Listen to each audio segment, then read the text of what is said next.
మీ మోకాల నొప్పులకు ఎటువంటి సర్జరీ లేకుండా ఎపియాన్ పెయిన్ క్లినిక్ అందిస్తున్న అత్యాధునిక చికిత్స.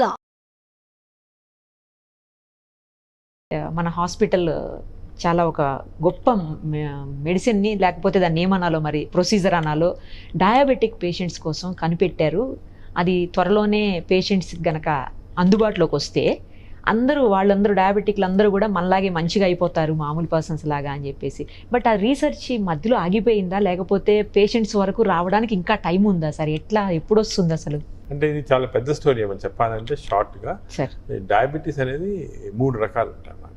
Okay. Type 1, type 2, type 3. Type 1 అంటే జనరల్గా చిన్న పిల్లల్లో వస్తుంది, బాడీలో ఇన్సులిన్ సెల్స్ తగ్గిపోయి వస్తుంది అన్నమాట. Type 1 to age of 15 years we're seeing type 1. Type 2 అంటే ఓల్డర్ ఏజ్ గ్రూప్ వస్తుంది, వాళ్ళలో ఇన్సులిన్ మామూలుగా ఉంటుంది కానీ ఇన్సులిన్ రెసిస్టెన్స్ వస్తుంది. అంటే బాడీలో ఇన్సులిన్ ఉన్నా కూడా ఇన్సులిన్ ఎఫెక్ట్ రాదు.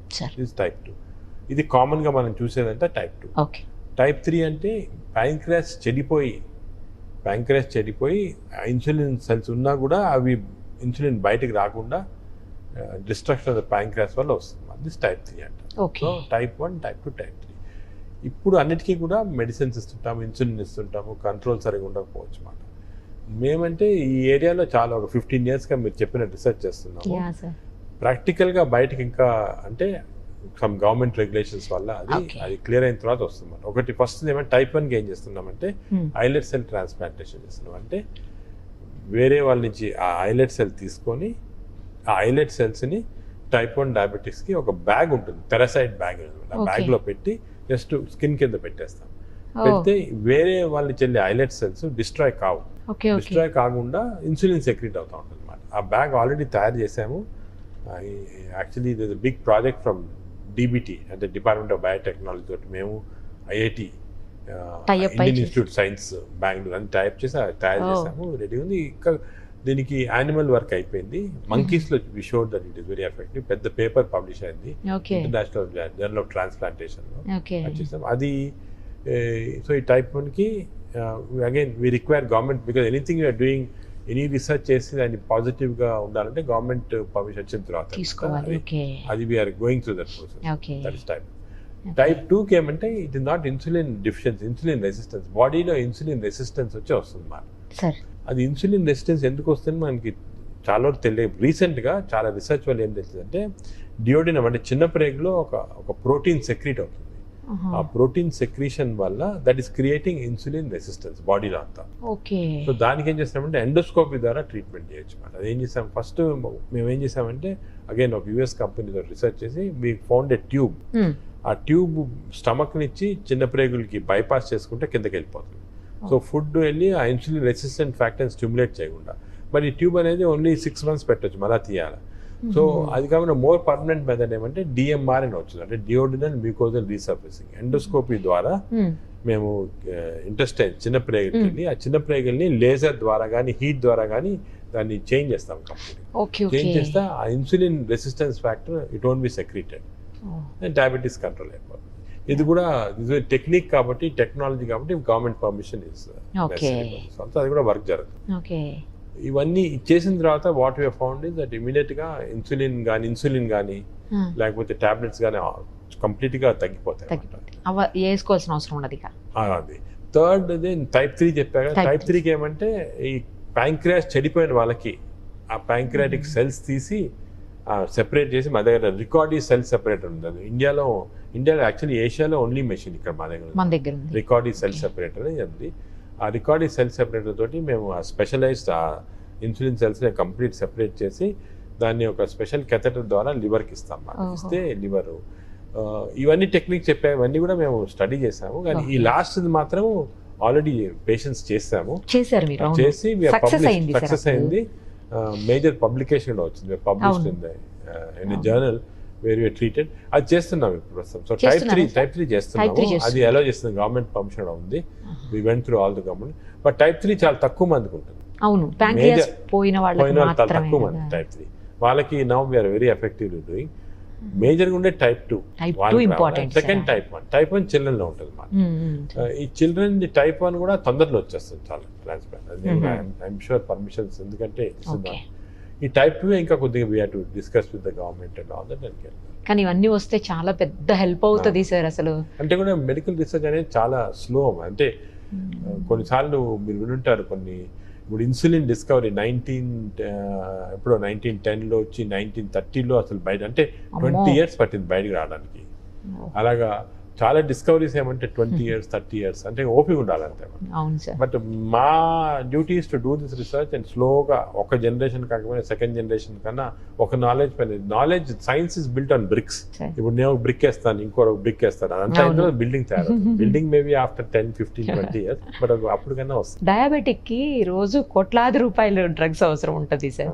డ్రగ్స్ కంపెనీస్ నుంచి ఏమన్నా ప్రాబ్లం అవుతుందా సార్ ఇలాంటి రీసెర్చ్ చేసినప్పుడు? అంటే మీకని కాదు, నార్మల్ గా కూడా కొంతమంది ఎవరు అంటున్నారు. అలాగని కాదు, కాంపిటీషన్ ఉంటుంది, different company different things competition ఉంటుంది. బట్ అటువంటిది we don't, as scientist we don't say any of those things. Scientist గా we do only what is good for science. Sir ఒకటి ఫైనల్ ఒకటి చెప్పండి సార్, ఇప్పుడు కోవిడ్ నుంచి బయటపడిపోయిన తర్వాత పోస్ట్ కోవిడ్ సంబంధించిన చాలా రకాలైనటువంటి జబ్బులు వస్తున్నాయంట. పోస్ట్ కోవిడ్ అంటారు. పోస్ట్ కోవిడ్ అది ఏమేమి వస్తున్నాయి సార్? వాటిని ఎలా తగ్గించుకోవాలి, ఏం చేయాలి? పోస్ట్ కోవిడ్ అనేది లాంగ్ కోవిడ్ అంటారు. ఇది ఒక ఇంట్రెస్టింగ్, ఈ కోవిడ్ ఫస్ట్లో వచ్చినప్పుడు ఒక జాపనీస్ సైంటిస్ట్ ఉన్నాడు, ఇషావో అని. హీ హెస్ ఫౌండ్ దట్ బాడీలో కోవిడ్ వచ్చిన వాళ్ళకి 83 ఆటో ఇమ్యూన్ యాంటీబాడీ, అంటే మన బాడీ అగేన్స్ట్గా యాంటీబాడీస్ 83 డిఫరెంట్ టైప్స్ వస్తాయి.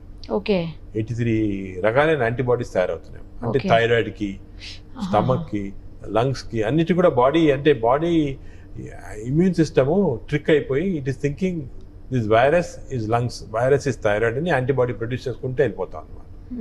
దానివల్ల ఒకటి పోస్ట్ కోవిడ్ అనేది. అదేవిధంగా లంగ్లో ఫైబ్రోస్ వచ్చేసి లంగ్ గట్టి పడిపోయి బ్రీతింగ్ ట్రబుల్ వచ్చి చాలా మందికి ఆక్సిజన్ నెలలు సంవత్సరాలు తీసుకుంటా ఉన్నారు, సప్లై ఇవ్వాల్సి వస్తుంది, అలా వస్తుంది. అదేవిధంగా ప్యాన్క్రియాస్ ఐలెట్ సెల్, మనం మాట్లాడే ఐలెట్ సెల్ కి వైరస్ వెళ్ళి డ్యామేజ్ చేసి డయాబెటీస్ లాగా పడుతుంది. ఇక కంటిన్యూ అవుతుంది సార్ డయాబెటీస్. కంటిన్యూ. అలాగే డిఫరెంట్ అటాక్స్ వస్తాయి అనమాట. పోస్ట్ కోవిడ్ అనేది ఒక 5% పీపుల్లో చూస్తున్నాము. Arthritis, rheumatoid arthritis, lung infections, diabetes. చాలా మందికి మెమరీ తగ్గిపోవటము, డల్నెస్ ఉండటము, కొంచెము హేజీనెస్ రావటము, జనరల్ మయాలజియస్ పెయిన్స్ రావటం, ఇవి చాలా కామన్గా వస్తున్నాయి అన్నమాట. ఇవి ఎన్ని రోజులు ఉంటాయని తెలియటం లేదు, కానీ హోప్ఫుల్లీ ఇవి కూడా తొందరలో పోవాలన్నమాట. కానీ లంగ్ సివియర్ ఇన్ఫెక్షన్ వచ్చిన వాళ్ళకి లంగ్ డ్యామేజెస్ కంటిన్యూ, ఒక 5% వరకు లంగ్ డ్యామేజ్ అలా కంటిన్యూ అవుతా ఉంది. ఇక లైఫ్ అంతా ఉంటుంది, లైఫ్ అంతా. అది కంట్రోల్ కాదా సార్? నార్మల్ స్టేజ్కి రాలేవా లంగ్స్? మళ్ళీ ఒక్కసారి లంగ్ లో ఫైబ్రోస్ వస్తే నార్మల్ స్టేజ్ రాదు, లంగ్ ట్రాన్స్ప్లాంటేషన్ వల్లే వస్తుంది.